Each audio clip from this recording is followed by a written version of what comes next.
రాంబాబు గారిని చూడటం జరిగిందండి. చాలా బాధాకరం.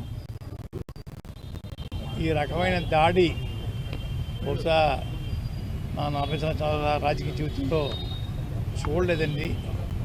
మాజీ మంత్రులు ఇల్లు తగలబెట్టే విధానం ఈ రాష్ట్రంలో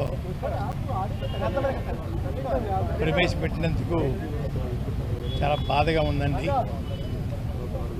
ఇది మంచి సాంప్రదాయం కాదు.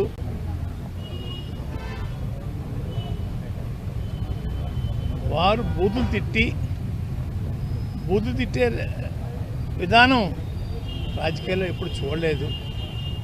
పండ బూతులు తిట్టడం, తిట్టించడం మూలంగా ఎదుటి వ్యక్తిని రెచ్చగొట్టడం బాధాకరం అండి. ఎప్పటికైనా చంద్రబాబు నాయుడు గారు ఆ కల్తీ నెయ్య విషయంలో నాకు తప్పుడు రిపోర్ట్ వచ్చింది, నేను సారీ చెప్తున్నాను అంటే ఆయన గౌరవం పెరిగేదండి. ఆ పని చేయకుండా వేరే రకంగా దాడి చేయించడం, ఆ కప్పిపుచ్చుకోవడం కోసం, తప్పించుకోవడం కోసం ప్రయత్నం చేస్తూ ఉన్నారు. ఇది మంచి పని కాదు.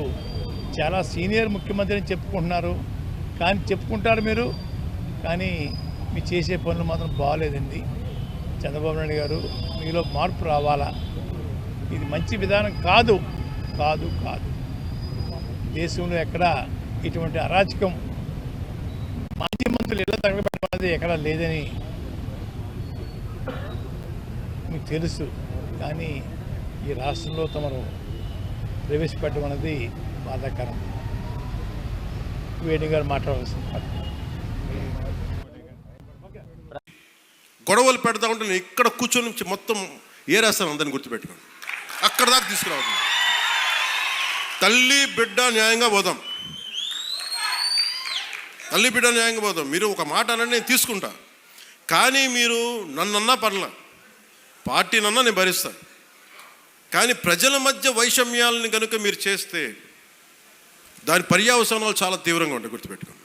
ఎందుకంటే నాకు ఓటమి భయం లేదు.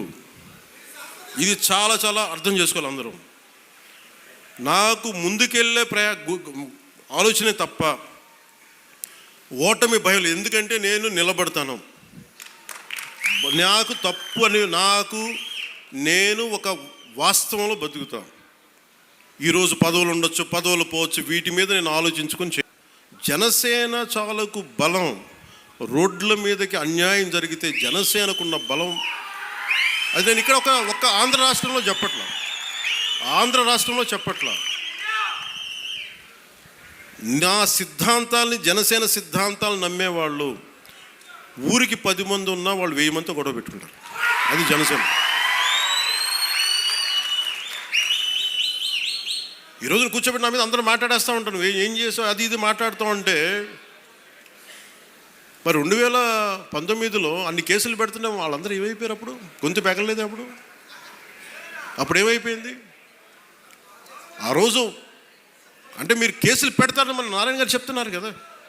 అందుకని ఇవన్నీ దృష్టిలో పెట్టుకొని మీరు ఈ అలయన్స్ని దయచేసి ఎవరు కూడా, జనసేన నాయకులు కావచ్చు, కూటమి నాయకులు ఎవరైనా కావచ్చు, దీన్ని దయచేసి బలహీనం చేయకండి. ఎందుకంటే నాకు చంద్రబాబు నాయుడు గారికి చాలా అపారమైన అవగాహన ఉంది మన ప్రజలను ఎలా కాపాడాలని.